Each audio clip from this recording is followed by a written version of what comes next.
that there are so many opportunities. You went into a retail store and that cashier was overwhelming as far as happiness and bubbliness and wanting to sincerely serve you instead of just, oh yeah, next, that type of thing. And she's got a name tag on. I've done this many, many times, boy, I just send a quick note to the owner of that store, and maybe to her or him, of just saying how much I appreciated the way you treated me in this last visit to your barber shop or whatever it may have been.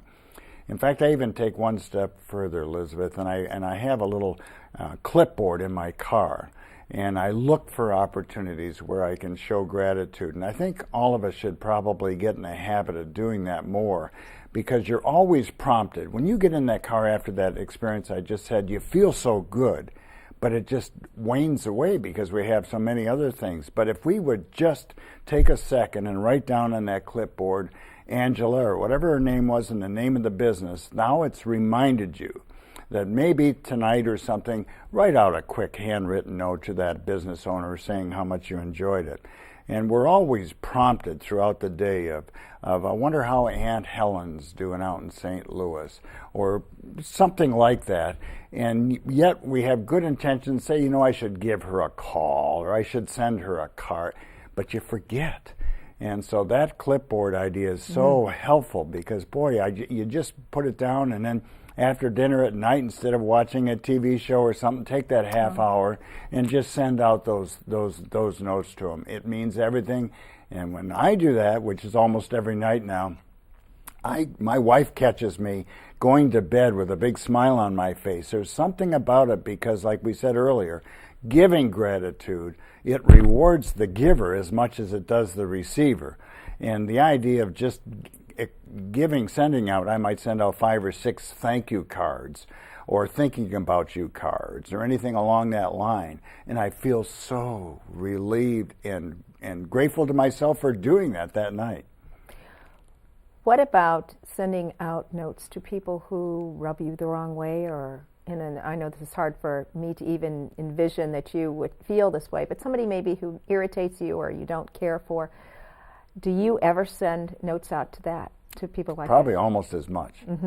Only because, if we develop that attitude that everybody, even if some people might call them a jerk, they have their issues, they have the problems, just like you and I do, and the shoelace breaks or whatever it may be at a time.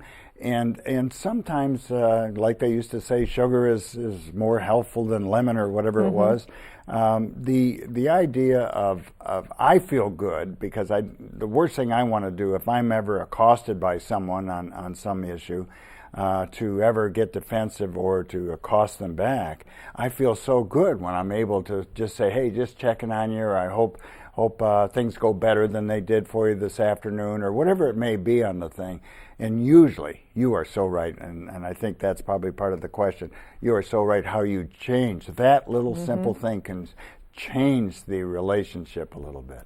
A couple of days ago, I was at a chamber event, and I came in with a man who had a couple of packages of things that he had wrapped up. And he stopped at the reception desk at the chamber, and he said, "This is for you, because you answer the phone, and you're always so nice every time I call." Now, I knew I was going to interview you. I thought, oh my goodness, I need to tell this to Paul. And I had 2 feelings. One is, 3.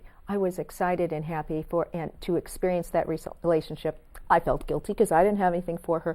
And I also felt like since I was right behind him and talking to him, I owned some of that too. Yes, good job. I was only piggybacking on that. But I saw it in action, and I saw her face. And I talked to the man afterwards, and he said, I knew I was coming here, and I put one of that in the car and brought it in for her.